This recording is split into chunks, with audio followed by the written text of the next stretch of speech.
Every rumor Karl Hauser heard promised a steel cage and the brutal humiliation of an enemy prisoner.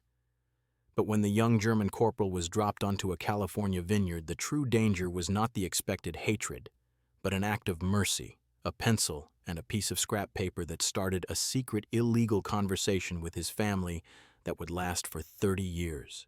The Central Valley of California, 1944. The sun beat down with a relentless dry heat. Corporal Karl Hauser blinked, his eyes stinging from the dust and the blinding light as he was escorted onto the soil of the New World. He was 22, a former German infantryman captured in Tunisia, and every propaganda pamphlet had promised him a cage of American steel. But the true danger arrived when his enemy offered him a plate of food and a pen. Instead of the barbed wire maze he expected, there was only the vast, quiet expanse of green. He was processed quickly near Camp Santa Ana. The United States Army, overwhelmed by the logistics of housing prisoners, contracted captives out to private farms in the agricultural heartland. Karl found himself designated for a labor detail, riding in a civilian flatbed truck as the desert gave way to manicured abundance. Row after row of grapevines stretched to the horizon under a flawless Mediterranean sky. The air smelled thick and sweet, heavy with ripe fruit and warm earth, not the expected stench of oil and fear. When the truck finally stopped, the silence struck him most deeply. There were no armed patrols, no watchtowers, only the buzzing of insects. The driver, a soldier, gestured toward a low, whitewashed farmhouse. "This is it, Corporal. The Rossi place. You work, you eat, don't wander." Karl was braced for a menacing lecture, but the soldier shrugged and drove away, leaving him alone. Moments later, Antonio Rossi, the patriarch of the vineyard, stepped out. He wore heavy canvas trousers, his arms thick and stained purple from the grape harvest. Antonio spoke Italian and broken English. He used simple hand gestures and a calm voice to convey the rules. Work hard, respect the boundary line, and tomorrow they would begin the vendemmia, the grape harvest. He led Karl to a small, clean shed beside the main house. That evening, Karl was given a new uniform, clean, simple denim, and water. He drank it slowly, watching the sunset. He was a prisoner, yet free to watch the sunset. His fear began to unravel, replaced by bewildering confusion. Antonio Rossi pointed toward the farmhouse kitchen window. He uttered a single word in slow, careful English. "Food." Karl followed, his mind turning over a terrifying new possibility, that his enemies were somehow human. The moment he stepped across the threshold, he would confront not cruelty, but the unsettling kindness of a simple family. The kitchen smelled of garlic, basil, and wood smoke, a mix utterly foreign to Karl's memory of military kitchens. Antonio Rossi did not treat the young prisoner as a captive. He treated him as a man who required sustenance. Karl stood stiffly by the door, waiting for the expected humiliation. Instead, Antonio's wife, Maria, looked up from a sputtering cast-iron pan and offered a simple, warm smile. "Sit, kamerad," she said. "Eat." The table was set for 4. The plate set before him contained slow-cooked beef stew and thick slices of country bread. It was food of almost unbelievable abundance. Karl sat down, trying to analyze the meal, wondering if the food was part of some trick. Antonio sat at the head of the table, asking simple questions through gestures and halting German. "Mother? Safe?" Karl nodded. He told them he had not heard from his family in months. This silent anxiety over his mother's fate became a psychological burden Maria could instantly perceive. The conversation was less about the war and more about the logistics of the vineyard. Karl's presence was an economic necessity. But it was Amelia, the girl who looked no older than 10, that shattered Karl's conditioning. She sat across from him, watching him. After a long moment, Amelia slid a small bowl across the table. Inside were 6 plump, freshly picked plums. She offered no words, just a shy, curious smile. Karl accepted the fruit. He realized this simple meal was not a test. It was an invitation. The initial fear of cruelty was replaced by the terrifying vulnerability of being trusted. Over the next few days, Karl was absorbed into the relentless rhythm of the vineyard. His task was to tend to the machinery, A small, rusted irrigation pump had failed. Karl, who had a good mechanic's mind, quickly applied himself to the work, taking pride in his professional skill. He quickly realized the guard was simply Antonio himself, keeping a friendly but distant eye on the prisoner. The work was honest and provided a kind of psychological release. He was building, fixing, creating instead of destroying. This silent anxiety over his mother's fate became a heavy psychological burden. Emilia often hovered nearby, fascinated by the way Karl disassembled the pump's bronze gears. She would hand him the correct wrench before he even asked for it, her presence a silent, constant reminder that his enemies had faces, and those faces were kind. He ate his meals in the warm glow of the kitchen, worked silently alongside Antonio, and often caught the watchful, gentle gaze of Maria. The fact that the Rossis saw him as a temporary farmhand, rather than a permanent object of hate, proved more unnerving than any physical confinement ever could be. The days were long, yet the exhaustion offered no escape from Karl's deepest ache, the crushing silence from home. Under the strict Geneva Conventions, prisoners were permitted to send letters, but the process was agonizingly slow and censored. Karl had sent 3 official letters. He had received 0 replies. He had no way of knowing if his mother had survived the air attacks. This isolation was the true weight of his captivity. While repairing the irrigation pump, he often stopped to gaze east. Emilia noticed this ritual of quiet despair. One sweltering afternoon, Karl spoke softly, half to himself. "I cannot tell her I am here. I cannot know if she lives." It was Maria, the watchful mother, who engineered the change. She approached Karl that evening as he was cleaning up outside the shed. She waited until Antonio and Emilia were safely inside before speaking, her voice low and quick. She carried a small, folded cloth. "Your mother," Maria whispered in her accented German. "She worries. I know." She unfolded the cloth and revealed a few forbidden items, a scrap of brown wrapping paper and a small, dull pencil. Contraband. If Antonio or a camp official discovered her actions, Maria could be charged with aiding the enemy. This was a treasonous act of humanity. Maria pressed the paper and pencil into Karl's hand. "Tonight, write. Do not use your name, give me the letter. I mail it far away. They will not check." She paused. "I will tell her you are safe. She must know you are safe." Karl felt the rough paper. He was speechless. He spent hours in the cool darkness of his shed, the pencil scratching furiously. He described the California sun and the kindness of the family, omitting any reference to his prisoner status. The next morning, Maria took the folded paper without a word.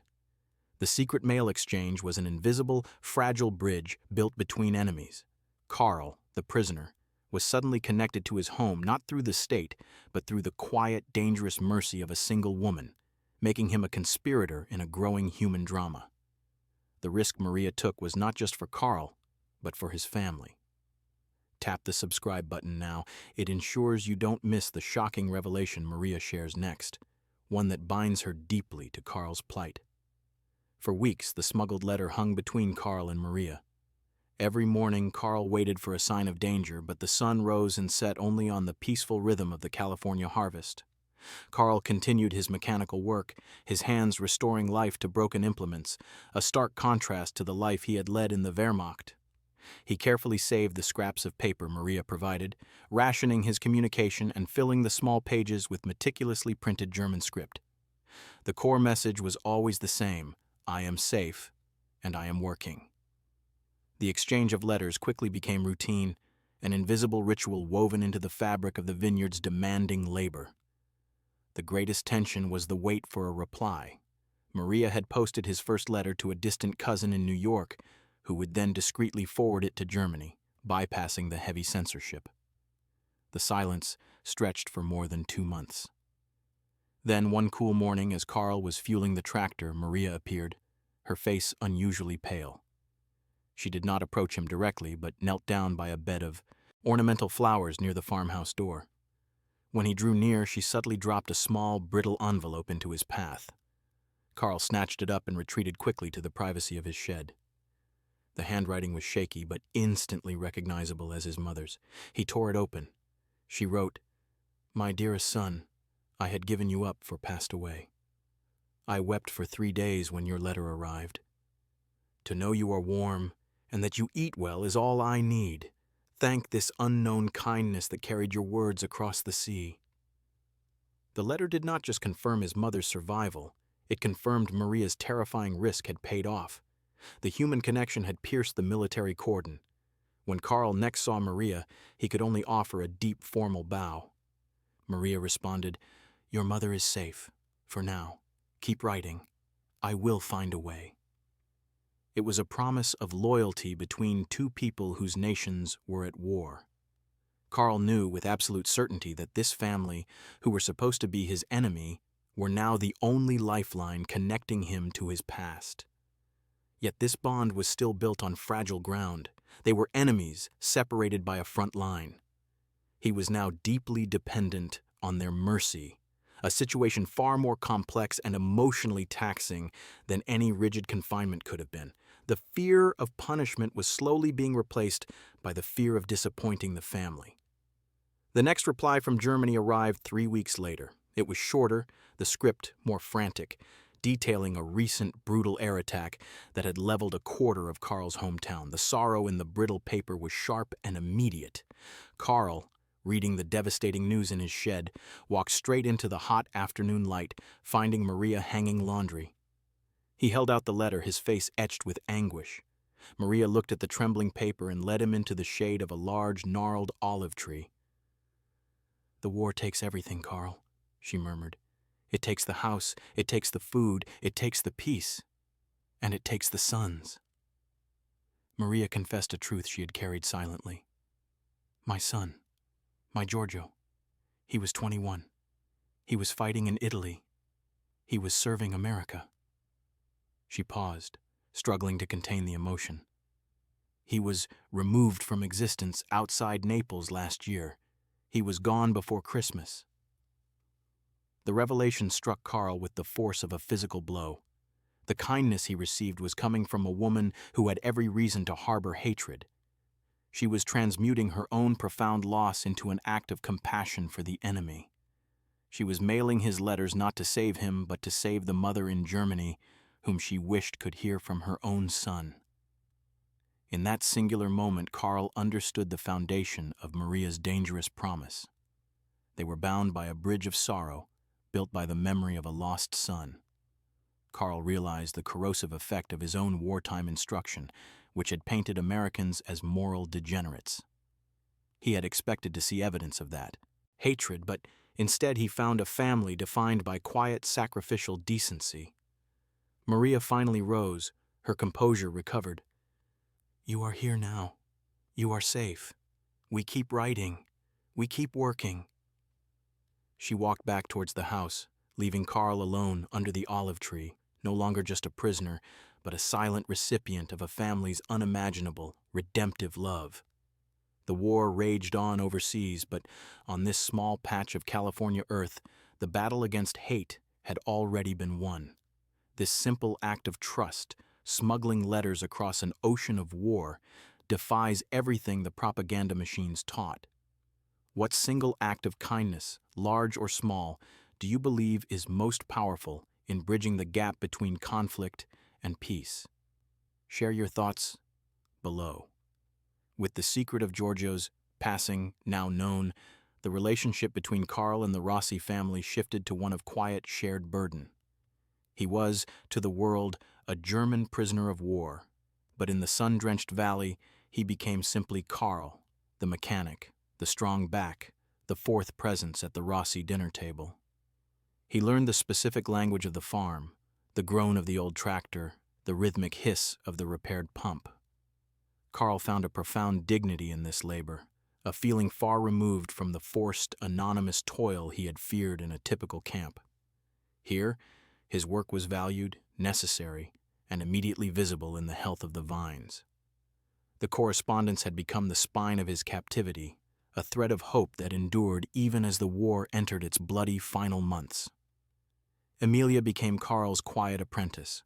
She would follow him as he worked, translating Antonio's instructions and asking for German words in return. Karl taught her the names of tools, Hammer, Schraubenschlüssel, Zange, and Amelia, in turn, taught him the names of flowers and colors. Their language exchange was a microcosm of reconciliation. Two people, once enemies, finding common ground in the simple words of daily life. Evenings, Antonio and Karl would sit on the porch swing sipping a glass of Antonio's rough, powerful red wine. Karl would join him, sitting a respectful distance away, the two men communicating in the shorthand of men who work the same earth. Antonio never mentioned the war, never asked about Karl's service. Instead, he spoke of soil, of weather patterns, and of the tireless demands of the vineyard. This silent equality was a shock to Karl, who was raised in a culture built on strict hierarchy. Antonio commanded respect not through rank, but through patient competence. This consistent generosity had an insidious effect on Karl's deeply held beliefs. The propaganda he had been fed was replaced by the tactile reality of the Rossi family. He saw Antonio's pride and Maria's devotion. He realized the fear of punishment had been replaced entirely by the fear of disappointing the Rossi family. The physical boundaries of the farm were less confining than the moral boundary created by their trust. Karl was not yet free, but he was no longer truly a prisoner, bound instead by a promise of humanity that transcended the ongoing conflict. April of 1945 brought a feverish anxiety. The rumors roared over the radio. The collapse of the German Reich was imminent. The war might be ending, but so too was his quiet life with the Rossi family. The finality arrived on a Tuesday morning when a military jeep rattled up the long drive. A sergeant delivered the news. All German prisoners were to be recalled immediately for processing and repatriation. Karl was to be ready to leave by sundown. The sergeant left, and Karl walked slowly toward the farmhouse. He found Maria crying silently. Antonio stood by the window, his shoulders slumped. That afternoon, Karl gathered his belongings, his denim work uniform, his dictionary, and the hidden stack of his mother's letters. He formally thanked Antonio for the kindness, but Antonio cut him short. "You worked," Antonio said. "You earned your keep. You are a good man, Karl." He pulled out a worn, heavy knife, a vineyard knife with a beautiful curved wooden handle. "Take this. You are a mechanic. You will need a good tool." It was Antonio's prized knife, a profound gift. Maria's final gesture was freighted with the grim reality of the post-war world. With Germany now falling under Allied and Soviet control, the communication methods were about to be erased, replaced by the geopolitical divide of the Iron Curtain. She waited until he was standing by the military truck and slipped an extra folded piece of paper into his pocket. It was a blank, clean envelope, meticulously addressed to the Rossi family. Maria whispered, "Write, Karl. When you are home, find a way." The promise was clear. The human connection was not finished. Karl nodded once, unable to speak, clutching the vineyard knife. Amelia offered Karl one last, small smile. As the truck rattled away, Karl looked back and saw the three of them standing by the olive tree watching him go. He was leaving as he arrived, alone, but no longer afraid. He was taking with him not chains, but a vineyard knife and a secret envelope, tokens of an allegiance that transcended flags and borders. The end of the war brought separation, yet the true conflict, the battle between hate and humanity, had been quietly resolved on that small patch of California earth. The quiet trust between Karl and the Rossis transcended enemy lines. If this surprising story of human connection touched you, please share it with someone who needs to hear a heartwarming tale of history. The long, slow journey back to Europe was a cruel psychological preparation for the desolation that awaited. Karl disembarked in a northern German port in the bitter winter of 1946. He had left California bathed in sun. He returned to a homeland smelling of damp rubble and ash. The shock was immediate and jarring. He had spent his captivity in a land of unimaginable abundance and ordered peace. He stepped onto a dock in Bremerhaven where half the warehouses were ruined shells, the streets barely navigable rivers of debris. It was the antithesis of the Rossi vineyard. Karl carried only his duffel bag, his stack of precious letters, and the vineyard knife tucked deep into his coat pocket. Tangible proofs of a paradise that seemed entirely imaginary. His hometown was a heartbreaking testament to the war's ferocity. Streets were gone, replaced by craters and mountains of brick dust. Yet amidst the ruins, the unimaginable happened. He found his mother. She was living in a half-standing building, frail and exhausted, but alive. The reunion was silent and immediate, characterized by the fierce, tight embrace of two people who had believed the ocean and the war had permanently separated them. His mother wept not only with relief that he had returned, but because of the letters. She revealed that the letters Maria had secretly mailed were the only comfort she had received during the darkest years. They were concrete proof that Karl was safe, thriving even in the hands of the enemy. She had kept them hidden, pulling them out to read by the light of a flickering ration candle, drawing strength from the descriptions of California sunshine and abundant food. Karl began the difficult process of rebuilding, joining a labor crew clearing debris and assisting with the restoration of essential services. He worked mechanically, his hands capable and strong from his time on the vineyard, but his mind was constantly drawn back across the sea. He found that carrying the vineyard knife, the symbol of Antonio's respect, gave him a strange, quiet strength. It was a promise that not all life was destruction. In his pocket, the letter from Mrs. Rossi remained unopened. It was the last, crucial piece of the conspiracy. For months, Karl could not bring himself to break the seal. Opening the letter felt like severing the final thread of warmth. He needed the promise that the envelope represented, the possibility of a future conversation, more than he needed the content. The unopened envelope was a fragile anchor to the last place he had felt dignity. His mother, aware of the sacred nature of the paper, never pressed him.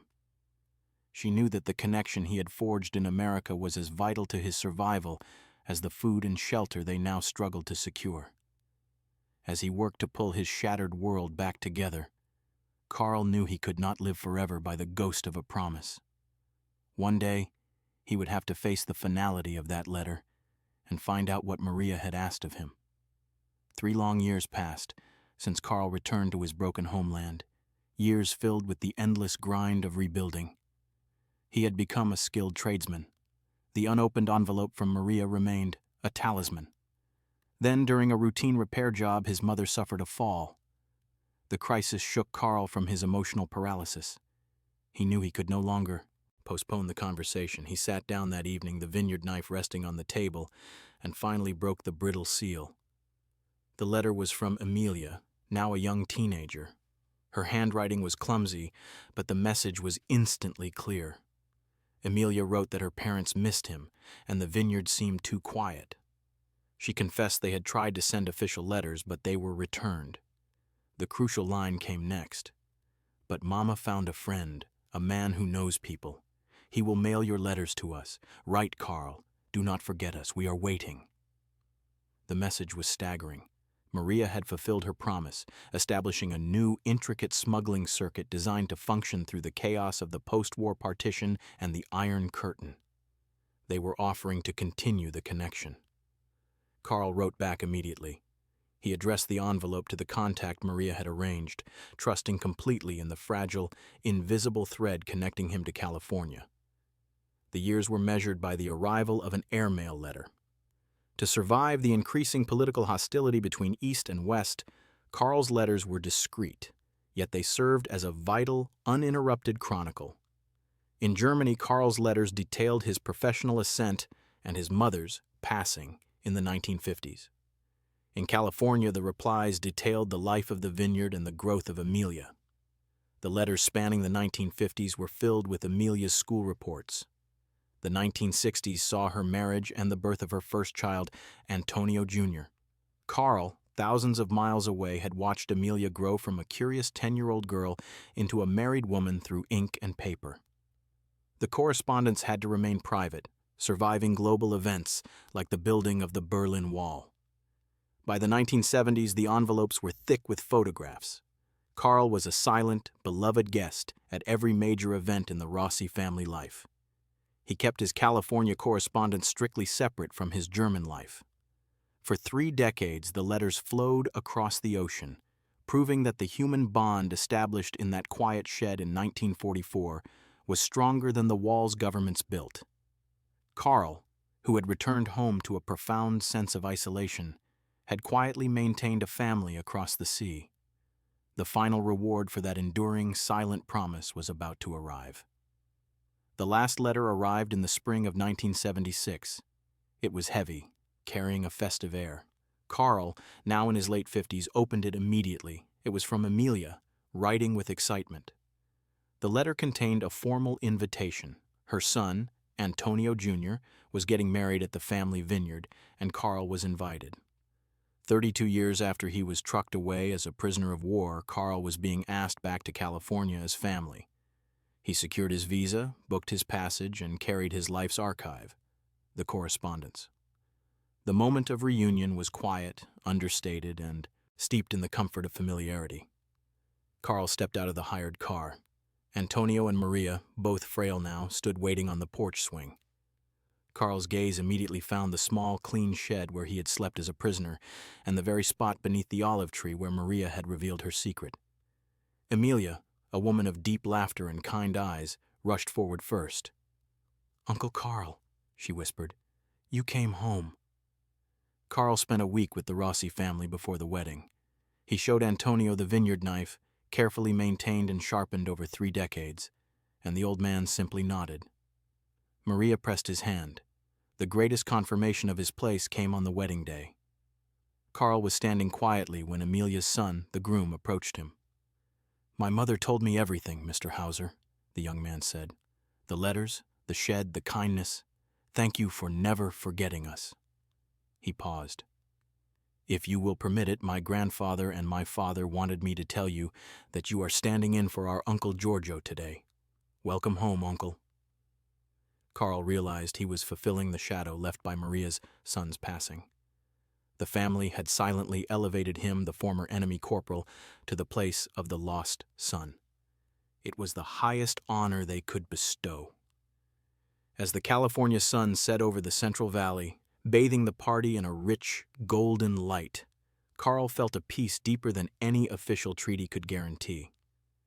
He knew that the greatest freedom he had found in America was not physical but moral.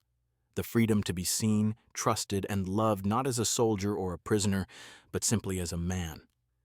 The war had cost him his youth and his country, but the simple, enduring promise of a letter had granted him a family that would last a lifetime. This unbelievable story of humanity defeating the logic of war proves that kindness can cross any border. If you were moved by Karl and the Rossi family's 3-decade commitment, tap the like button and subscribe so you don't miss the next surprising chapter of forgotten history.